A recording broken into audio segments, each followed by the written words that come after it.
Покупала я в городе Свободном Амурской области у мужичка, что с машиной стоит постоянно возле 9-й гимназии. В рамке мед. Он был такой темноватый. Я возьми, дура, спроси. Просто интересовалась. Тут везде растет макия амурская, она от нематотоза. Это болезнь пчел. Я спросила, есть эта болезнь у них или нет, потому что везде же макия растет. А он, видно, там, где что болит, как начал мне говорить о том, что он такой чистюля, что это такой грязнуль бывает. А на самом деле, рамки стояли у меня дома.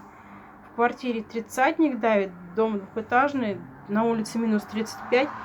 И вот такая вот моль, я ее сейчас заморозила. Сначала бросила на балкон все это. Заморозила, и у меня была немножко вот такая водка. И я бросила келебек, эту бабочку. Восковая моль, потому что продается в таблетках, 200 рублей стоит. В водку.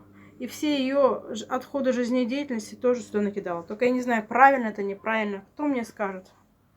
Правильно это, неправильно. Вот такой вот мед в городе Свободном. И такие бабочки. Бабочка не могла залезть, контейнер очень хороший у меня. Очень крепко прижимает. Это уже зараженные были соты меда. Вот такие вот дела. Кто мне скажет? Правильно я поступила сюда накидав на водку? Потом это процедить и выпить. От кашля все равно кашляет человек у меня по имени муж.